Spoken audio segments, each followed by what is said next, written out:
नमस्कार, आप देख रहे हैं एमबी नेटवर्क। मैं हूं आपके साथ पंकज यादव। राजस्थान में इन दिनों राजनीतिक सरगर्मियां तेज हो गई हैं। राजस्थान में 200 विधानसभा सीटें हैं। चुनाव आयोग में नॉमिनेशन के द्वारा सबमिट किए गए प्रत्याशियों के रिकॉर्ड पर नजर डालें तो राजस्थान के विधायकों की संपत्ति करोड़ों में है।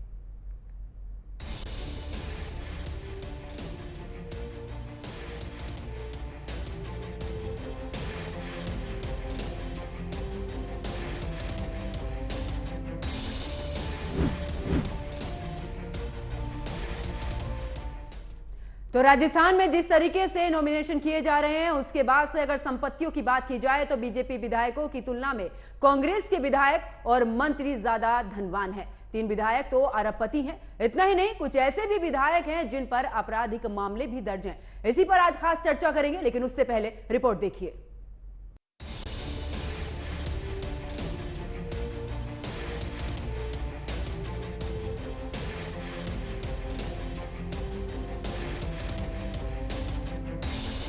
राजस्थान में विधानसभा चुनाव जल्द होने वाले हैं। राज्य में मतदान 25 नवंबर को है, जबकि नतीजे 3 दिसंबर को सामने आएंगे। ऐसे में धीरे धीरे प्रत्याशी नामांकन कर रहे हैं। बात अगर प्रत्याशियों की कुल संपत्ति की करें तो आपको जानकर हैरानी होगी कि राजस्थान की 15वीं विधानसभा में 3 विधायक अरबपति हैं, जबकि करोड़पति विधायकों की संख्या 157 है। एसोसिएशन फॉर डेमोक्रेटिक रिफॉर्म यानी एडीआर और राजस्थान इलेक्शन वॉच ने भी सबसे अमीर और क्रिमिनल केस की रिपोर्ट जारी की है। साल 2018 विधानसभा चुनाव और उसके बाद हुए उपचुनाव के शपथ पत्रों के आधार पर 199 वर्तमान विधायकों का विश्लेषण किया गया है। राजस्थान के विधायकों की औसत संपत्ति 7.49 करोड़ रुपए। कांग्रेस के विधायकों की औसत संपत्ति 9.28 करोड़। बीजेपी विधायकों की औसत संपत्ति 5.45 करोड़। आरएलपी के विधायकों की औसत संपत्ति 1.19 करोड़। सीपीएम के विधायकों की 24.24 लाख। बीटीपी के विधायकों की औसत संपत्ति 7.66 लाख है। वहीं अमीर विधायकों की बात की जाए तो इस लिस्ट में तीनों अमीर विधायक कांग्रेस के ही हैं।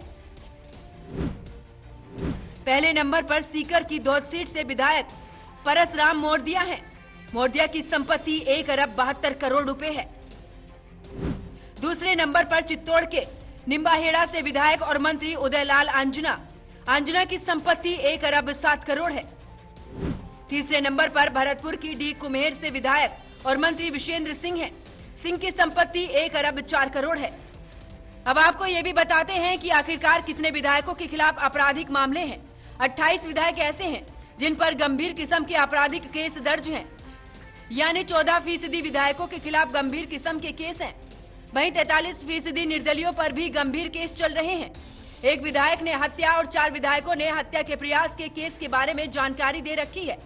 गंभीर किस्म के अपराधों में हत्या का प्रयास, अपहरण, बलात्कार, भ्रष्टाचार जैसे मामले शामिल हैं। 40 विधायकों पर क्रिमिनल केस दर्ज। कांग्रेस के 108 में से 27 विधायक यानी 25% दागी। बीजेपी के 69 में से 11 यानी 16% विधायक दागी। सीपीएम के दोनों विधायकों पर आपराधिक मामले दर्ज।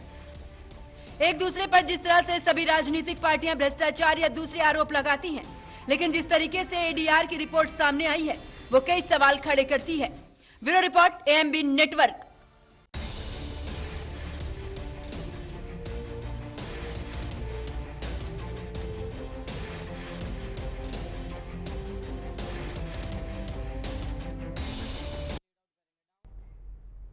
तो जिस तरीके से राजस्थान की बात की जाए तो राजस्थान में 200 विधानसभा सीटें हैं और विधायकों की अगर बात की जाए तो साल 2018 में जिस तरीके से नॉमिनेशन किया था उसके बाद अगर संपत्ति की बात की जाए तो लगातार बढ़ोतरी हुई है। बीजेपी के मुकाबले अगर कांग्रेस की बात की जाए तो कांग्रेस के जो विधायक हैं वो ज्यादा धनवान है बीजेपी के मुकाबले। अगर इस दौरान बात की जाए, चाहे भ्रष्टाचार की बात करें या फिर किसी और भी चीजों की बात करें, लगातार दोनों ही पार्टियां एक दूसरे पर आरोप प्रत्यारोप लगाती आई हैं। लेकिन इस दौरान अगर देखा जाए तो भ्रष्टाचार चरम पर रहा है, लेकिन वहीं दूसरी तरफ विधायकों विधायकों की जो संपत्ति है उसमें भी काफी इजाफा हुआ है। यानी कि अब साफ तौर पर तस्वीर भी देखी जाए तो एक तरफ जिस तरीके से जनता को देखकर, भ्रष्टाचार को लेकर या फिर जनता के खिलाफ जिस तरीके से क्रिमिनल केस बढ़ रहे हैं उनको लेकर आखिरकार किस तरीके के जो समीकरण है वो राजस्थान में बनते नजर आ रहे हैं। क्योंकि जिस तरीके से राजस्थान का समीकरण कहता है कि हर बार जनता सत्ता परिवर्तन करती है, इस बार भी देखना होगा। और इन्हीं सभी मुद्दों पर आज खास चर्चा करेंगे। मेरे साथ में कुछ मेहमान भी जुड़े हैं, उनका परिचय मैं आपसे करा देती हूं। बीजेपी नेता अमित तिवारी, कांग्रेस प्रवक्ता भूदेव शर्मा और राजनीतिक विश्लेषक अमनप्रीत कौर मेरे साथ में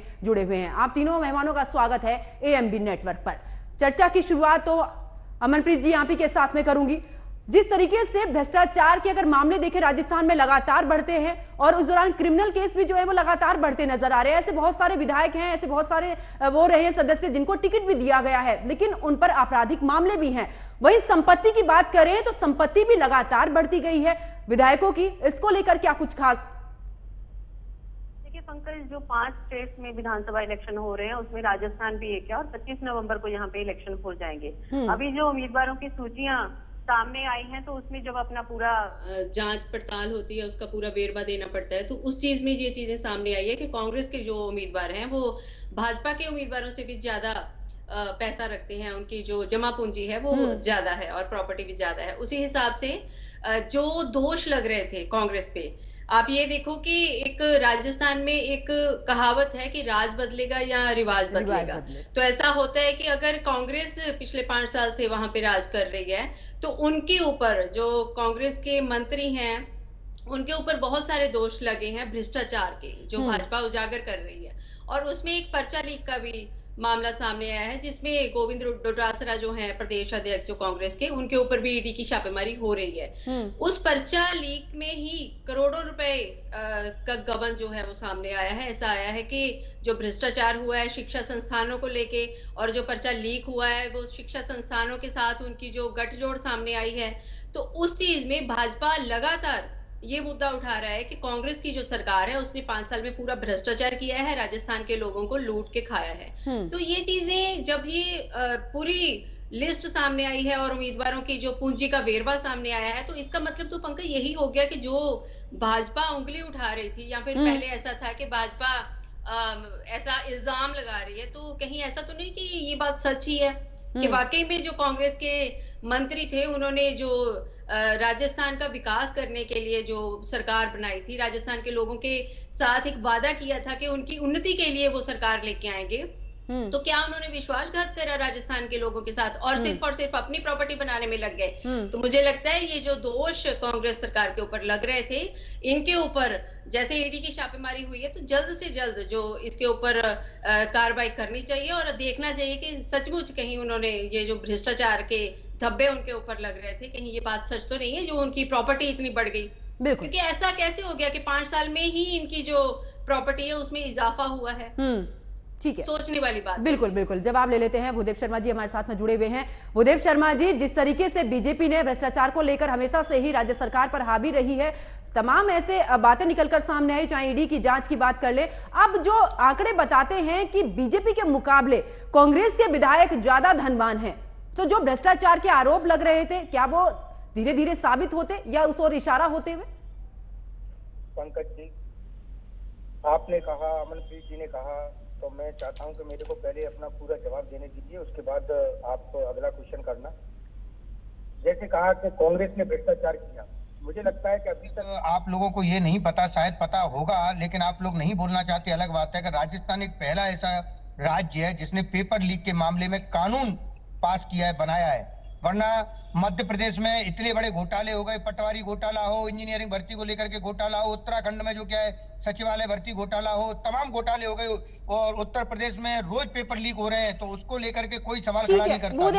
भूदेव शर्मा जी, मैं राजस्थान की बात कर रही हूँ। आप हमेशा से ना चीजों को घुमा देते हैं, आप उत्तर प्रदेश ले जाते हैं, मध्य प्रदेश ले जाते हैं, जब वहां की बात होगी, अभी यहाँ पर राजस्थान का मुद्दा है। राजस्थान के विधायकों की संपत्ति बढ़ी है, भ्रष्टाचार के आरोप चाहे बीजेपी हो या कांग्रेस हो राजस्थान में लग रहे हैं। मैं राजस्थान के मुद्दे पर बात कर रही हूँ, आप सीधा मुझे राजस्थान पर जवाब दीजिए। मैं बीजेपी से भी नहीं, मैं बीजेपी से पूछूंगी, फिर आप कहते हैं बीच में इंटरप्ट करती हैं। आप जवाब दे लो, या तो आप जवाब दे लो या मुझे देने दो। तो जवाब दीजिए ना, आप मुद्दे को मत भटकाइए नहीं दूंगा, केवल राजस्थानी करूंगा, तो फिर ये कैसे कंपेयर हो पाएगा कि जहाँ बीजेपी शासित राज्य है वहाँ क्या चल रहा है और जहाँ कांग्रेस शासित राज्य है वहाँ क्या चल रहा है? ये तो कंपेयर करना पड़ेगा ना। या आप हमें सिखाओगे कि कैसे जवाब देना है? ये कोई तरीका होता है क्या आपका? मैंने आपसे पहले ही कहा कि आप हर बार बीच में बोलते हो। अभी आप अमित जी बोलेंगे, आप भूदेव शर्मा जी आप मुद्दे को भटकाते हैं। आप उत्तर बीजेपी को आप बीजेपी को एक्सपोज नहीं करने दोगे। जैसे ही कोई सवाल आता है बीच में बोल पड़ते हो। आप मेरे पर इस तरीके, भूदेव शर्मा जी आप हमें देख रही है नहीं, भूदेव शर्मा जी आप हमेशा से मुद्दा भटकाते, फिर कहते हैं चर्चा में आप मुझे जवाब देने नहीं देती। मैं उत्तर प्रदेश की बात नहीं कर रही हूँ, मैं राजस्थान की बात कर रही हूँ। मैंने सीधे तौर पर अमनप्रीत कौर से भी जवाब मांगा था, उन्होंने भी सीधे जवाब दिया राजस्थान पर। आपसे सवाल किया, आप राजस्थान पर जवाब दीजिए। नहीं, मनप्रीत जी क्यों देंगी जवाब? क्यों वो मध्य प्रदेश के बारे में बोलेंगी? क्यों उत्तराखंड के बारे में बोलेंगी? क्यों दूसरे उत्तर प्रदेश के बारे में, क्यों गुजरात के बारे में बोलेंगी? वो नहीं बोलेंगी। क्यों? क्योंकि राजस्थान के बारे में बोलेंगी। अमनप्रीत जी ने ये नहीं बोला, अमनप्रीत जी ने ये नहीं बोला राजनीति। सुनिए अमनप्रीत जी, मैं शांति से सुन रहा था। अमनप्रीत जी ने ये नहीं बोला। आप इतना हाइपर क्यों हो जाते हैं? आप इतना हाइपर क्यों हो जाते हैं? राजस्थान में हुआ है जब नहीं, अमनप्रीत जी नहीं, राजस्थान का मुद्दा मैं उठा रही हूँ और आप एकदम हाइपर हो जाते हैं चीजों को लेकर। मैंने आपसे सीधा सवाल किया, आप सीधा जवाब दीजिए। उसमें आप इधर उधर की बातें क्यों? आप हाइपर क्यों जाते हैं? हर मुद्दे पर आप हाइपर हो जाते हैं। राजस्थान में संपत्ति, अमनप्रीत जी, राजस्थान में संपत्ति बढ़ी है ना भूदेव शर्मा जी, तो आप उस पर जवाब दे दीजिएगा कि भ्रष्टाचार हुआ है या नहीं हुआ है। बस सीधा सा मैं उस पर जवाब मांग रही थी। आप तो घुमा के मुझे पूरी दुनिया घुमा रहे हैं। पंकज जी, अब मुझे जवाब देने दो, या तो मुझे जवाब आप अपना जवाब जल्दी से पूरा कीजिए, क्योंकि बाकी मेहमान भी हैं। भूदेव शर्मा जी, जो अघोषित प्रवक्ता आजकल बीजेपी के हैं, जो राजनीतिक विश्लेषक या वरिष्ठ पत्रकार के तौर पर बैठते हैं, उनको भी मैं निवेदन करूंगा कि मुझे अपनी बात करने दें। मैंने भी बड़ी शांति से आपको सुना है। आपने अभी कहा कि राजस्थान में पेपर लीक का घोटाला हुआ। आपने, अमरप्रीत जी ने ये नहीं बताया कि राजस्थान एक पहला राज्य पूरे देश के अंदर जिसने कानूनी रूप से एक विधेयक पास किया, जिसमें अगर कोई भी पेपर लीक होता है तो उसके खिलाफ क्या कार्रवाई की जाएगी। और जितनी जल्दी कार्रवाई राजस्थान में की जा रही है उतनी किसी भी राज्य में नहीं की जा रही है। अगर मैं दूसरे राज्यों से कंपेयर नहीं करूंगा तो मैं कैसे इस चीज का जवाब दे पाऊंगा। रही बात संपत्ति की, तो जो संपत्ति का विवरण आप बता रहे हो, कांग्रेस के 125 विधायक हैं, वहाँ उनकी संपत्ति को एक साथ जोड़ने के बाद ये निकाला है। और बीजेपी के 67 विधायक हैं। एक जगह एक पार्टी ऐसी है जिसका विधानसभा लेवल पर भी एक वीआईपी कार्यालय बन गया, वो कोई भ्रष्टाचारी नहीं है। जिसके अभी कार्यालय तक नहीं बने हैं वो भ्रष्टाचारी है। जिसने 9 साल में 5 साल में जितना उनका शासन रहा उसमें इतना भ्रष्टाचार किया कि अब इनके पास में कोई चेहरा नहीं है बताने के लिए कि हमारा सीएम का चेहरा कौन होगा, कौन, क्योंकि ये भ्रष्टाचार में लिप्त है, पूरा प्रदेश की जनता जानती है। आप उनसे ये सवाल पूछिए कि आपने कितना भ्रष्टाचार किया, वसुंधरा जी की सरकार में कितना भ्रष्टाचार हुआ था। आज ये लोग डरे हुए हैं क्योंकि राजस्थान की जनता जानती है कि गहलोत जी ने वहां की जनता के लिए कितने काम किए हो। चाहे वो 25 लाख रुपए तक इलाज हो, चाहे वो विद्यार्थियों के पेपर से संबंधित हो, उनको जाने आने में किराए की सुविधा हो, कि वहाँ विद्यार्थी, दलित, मजदूर, किसान, हर किसी के लिए अगर काम किया है।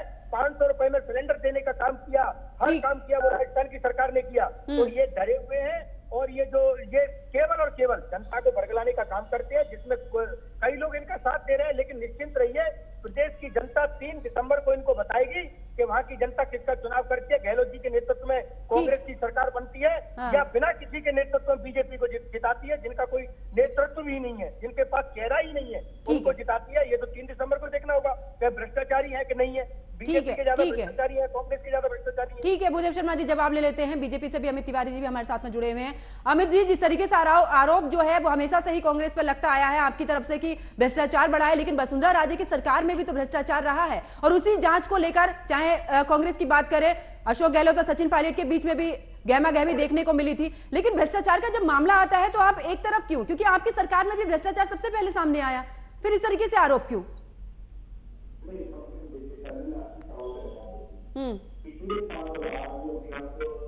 जो भी विधायक है उनके नामांकन का पत्र दिखा रही है और वो कह रही है कि एवरेज 5 करोड़ तक की संपत्ति है भाजपा की। तो वो देखिएगा सबसे एमएलए में सबसे कम है। अगर आप उनके पिछले 2018 का अगर आप नामांकन उठाकर देख लें तो लगभग उतना ही होगा या नॉमिनल इंक्रीज हुआ होगा जिस हिसाब से 5 सालों में आम लोगों की होती है। मैं आपको बता देती हूँ औसतन, मैं बीजेपी का औसतन बता देती हूँ, 5.45 करोड़ का इजाफा हुआ है संपत्ति में बीजेपी विधायकों के। वही मैं कह रहा हूँ कि अगर आप 2018 का नामांकन उठाकर देख लें तो उसमें भी उतना ही होगा या नॉमिनल इंक्रीज हुआ होगा, यही मैं कहना चाह रहा हूँ। लेकिन जिस तरीके से कांग्रेस के विधायकों की संपत्ति इंक्रीज हुई है वो एग्जॉर्बिडेंट है।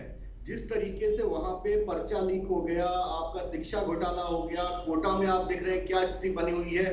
तो इन सब विषयों को लेकर जिस हिसाब से कांग्रेस के विधायक हर एक लाभार्थी को लाभ पहुंचाने के लिए इतना पैसा लेते हैं, इतना उसमें करप्शन उपलब्ध है, राशन के लिए, राशन के मामला हो या उसके बाद आपका देखिए किस तरीके से किसानों का मुद्दा हो, हर मुद्दा पर आप देखिए कांग्रेस की सरकार जब आई थी राजस्थान में, उसने कहा था कि पहली विधेयक की मीटिंग के साथ हम किसानों का कर्जा माफ करेंगे। आज वहां पे दोबारा इलेक्शन होने जा रहे हैं, 1 रुपया भी किसानों का माफ नहीं हुआ। ये कहते हैं 500 रुपए गैस का सिलेंडर देंगे, आप वहां पर आपकी रिसर्च की टीम है, आप निकल जाइए, एक भी लाभार्थी आपको 500 रुपए जिसको गैस मिलता वो आपको मिलेगा नहीं। दूसरी बात, जब राजस्थान की बात आएगी तब लाल डायरी का जिक्र जरूर होगा, क्योंकि उसमें ये साफ साफ है लाल डायरी का बिल्कुल। अब सुन लीजिए भूदेव शर्मा जी, आप सुन लीजिए। नहीं आप सुन तो लीजिए कि किसने किसको पैसा दिया, पैसा कहां जा रहा है। आप सुनते भी नहीं है। आप भूदेव शर्मा जी गुस्से से नहीं ना, नंबर आने दीजिए। मैं सवाल अब आप वही अभी आपने मेरे से क्या कहा था? अभी आपने मेरे से सीधा बोला कि आप मुझे नहीं बता सकती कैसा जवाब, वैसे आप मुझे नहीं बताएंगे ना, मैं अपने हिसाब से सवाल करूंगी ना। मैंने आपको बोलने का पूरा मौका दिया, मैं उनको बोलने का मैं सवाल कर रही हूँ ना। मैंने ऐसे नहीं भूदेव शर्मा जी बीच में नहीं। भूदेव शर्मा जी आप इस तरीके से मुझे नहीं सिखाएंगे कि मुझे किससे क्या पूछना है। नहीं इस तरीके से नहीं। अमित तिवारी जी अपना जवाब पूरा कीजिए। पंकज जी, तो देखिए जिस तरीके से लाल डायरी का जिक्र होगा, राजस्थान का जिक्र जब भी होता है तो उसमें साफ साफ ये मेंशन है कि किसका कितना पैसा किसको गया, कितना पैसा किधर जा रहा है।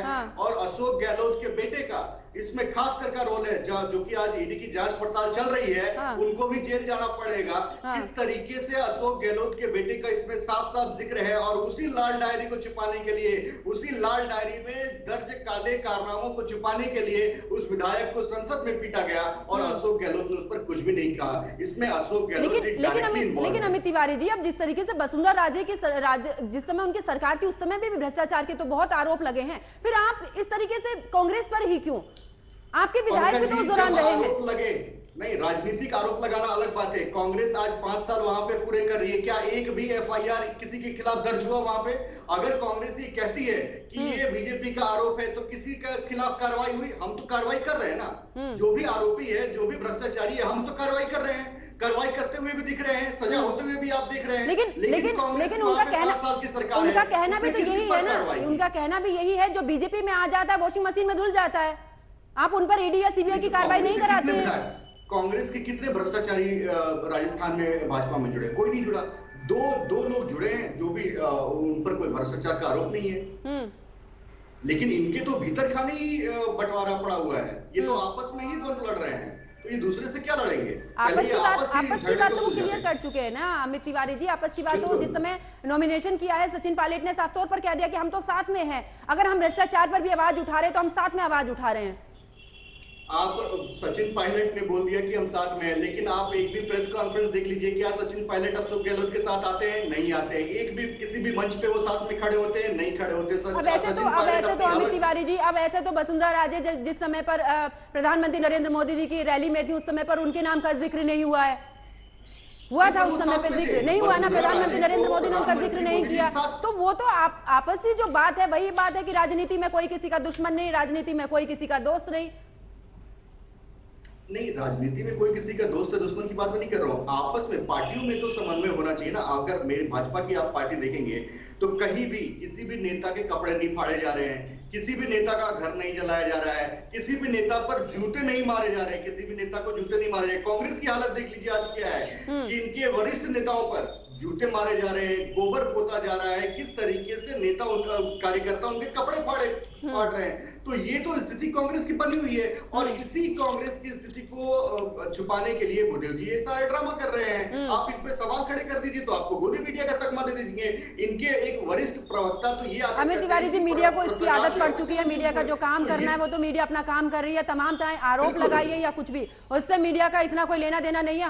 हमारा काम है आवाज उठाना। अब किसी को बुरा लगे, किसी को भला लगे, वो लोग जाने।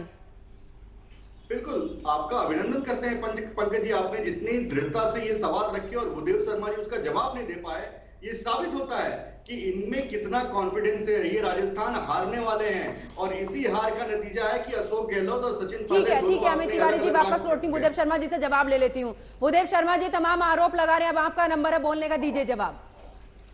पंकज जी बहुत आरोप लगाए, आपने इनसे सवाल पूछा लेकिन इन्होंने उसका कोई जवाब नहीं दिया। मैंने आपके हर सवाल का जवाब दिया।